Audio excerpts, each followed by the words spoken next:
La fridolite. Nom et histoire.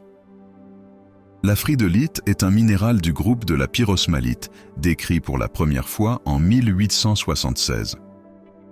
Elle a été nommée en l'honneur du chimiste et minéralogiste français Charles Friedel, connu notamment pour ses contributions en chimie organique et minéralogie.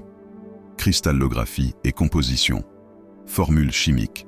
MnUSI6O15, OHCl. 10. Un silicate hydraté riche en manganèse.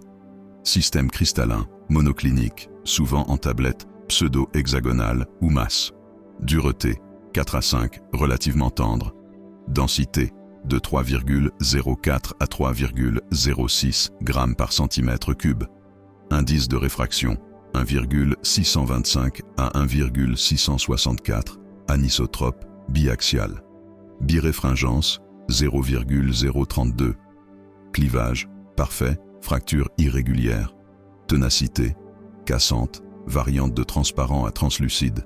Lustre, vitreux à légèrement nacré. Couleur.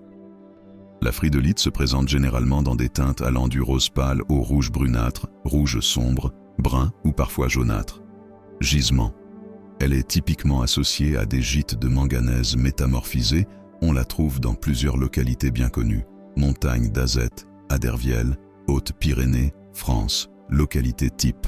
Sterling Hill and Franklin Mining District, New Jersey, USA. Source majeure de petits cristaux facétables. Enschwaning 2, Mine and Hautazel, Afrique du Sud, cristaux rouge-rose. Broken Hill, Australie, ainsi que quelques autres occurrences liées à des minerais de manganèse. Marché et synthèse. Aucune version synthétique commerciale connue de fridolite n'est produite. Le minéral reste naturel et rarement utilisé en gémologie. Usage. Surtout spécimens de collection ou microgèmes très rares. La faible dureté et le clivage parfait limitent son usage en bijouterie. Prix moyen du marché. Les prix varient beaucoup selon qualité, taille et rareté. Spécimens minéraux courants, souvent de 20 à 150 $ par pièce pour petits cristaux ou masses attractives. Spécimens collection de meilleure qualité, de 100 à 500 $ par pièce, voire plus pour beaux cristaux sur matrice ou colorés. Très rares gemmes taillées, de 50 à 250 $ par carat selon couleur et transparence, ce sont des pièces exceptionnelles très peu communes. Ces valeurs sont estimations moyennes du marché général et peuvent fluctuer selon provenance et esthétique.